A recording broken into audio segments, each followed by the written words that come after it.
Hello everyone, you are watching a snippet of the May 1st, 2023 countdown program. Today is Monday. Bonus plot Horizons of Recklessness look at Dailymotion. The full version is on Patreon, and thanks to everyone who is becoming our patrons right now. And now, to the main thing. The higher the level of hysteria in the Kremlin, the more violent the rocket convulsions of the Russians. At about 3:30 on the night of May 1st, the invaders attacked Ukraine from strategic aircraft. 9 Tu-95s launched missiles from the Olenogorsk region and the Murmansk region, and 2 Tu-160s from the Caspian Sea region. A total of 18 air-launched cruise missiles were launched, of which 15 were shot down. The purpose of the Russians is to identify the latest air defense systems that Ukraine received from partners. This was stated by the head of the expert group on internal communications of the Ministry of Defense Vasily Pavlov. But Russian propagandists are upset by the fact that after the missile attack, there was no mass emergency power outage in any of the regions of Ukraine. Nevertheless, 34 people, including 5 children, were injured in a rocket attack in the Pavlogradsky district of the Dnipropetrovsk region. Bruises, fractures, incised and lacerated wounds, contusions, and poisoning by combustion products have been recorded in people. 2 women were taken to intensive care. In Pavlograd itself, an industrial enterprise was damaged, in which a fire broke out. In a residential area, 19 high-rise buildings, 25 private houses, 6 institutions of school and preschool education, and 5 shops were damaged.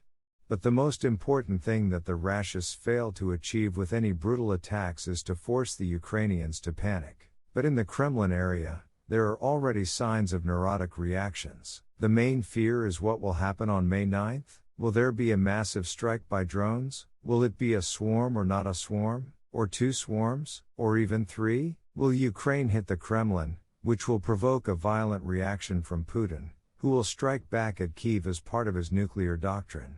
Or will the drones only take down Moscow City, the Ostankino Syringe and the Lukta Center, that St. Petersburg corn, hated by the locals?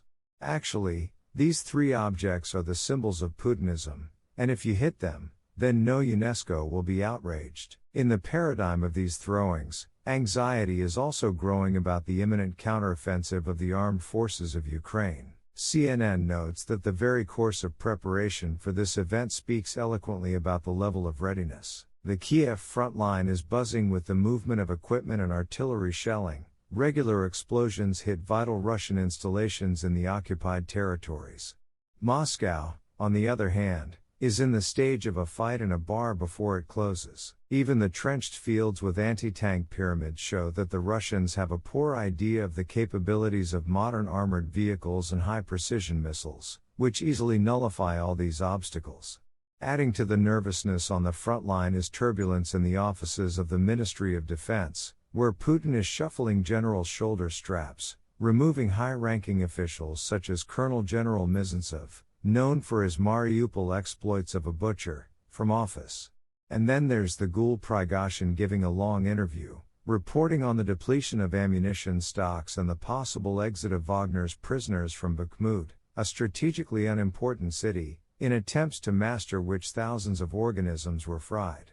But Putin was promised to take Bakhmut by May 9th, instead of Kyiv. CNN concludes, what we know about their emotional state or purpose is almost zero, and the scale of internal indecision, rivalry and disunity of Moscow is only increasing.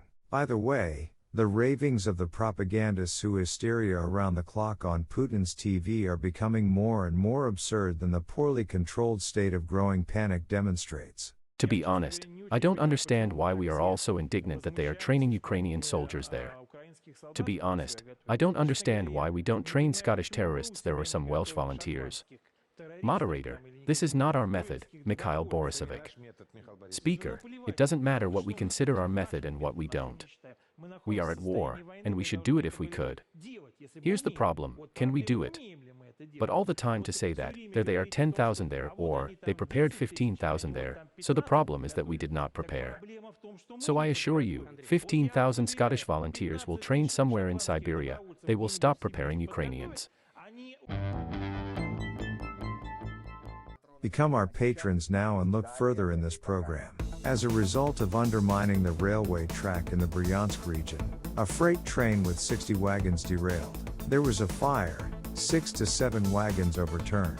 Near St. Petersburg, a power line support was blown up, and in the Iskidimsky district of the Novosibirsk region, the grave of a rashist, a participant in the war against Ukraine, was burned. Turkish President Erdogan said that the Turkish secret services eliminated the leader of the Islamic State. The Kremlin dictator officially becomes restricted to travel abroad. The South African authorities asked Putin not to come to the BRICS summit in order to avoid an imminent arrest. It's safer to chat on the enemy Zoom. The good Russians are off to a low start in anticipation of a system reboot. Lev Schlossberg spoke about the harmfulness of the elections at this historical moment, and Khodorkovsky called a meeting in Berlin. Russian liberals adopted a declaration and promised not to attack each other in public. True, there were no navalnists, and they did not promise anything. The plot of the Horizons of Bewilderment look at Dailymotion. And that is all. See the full version of the program on the Patreon resource. And thanks to everyone who is becoming our patrons right now. Hugs to all. See you on Thursday. Glory to Ukraine.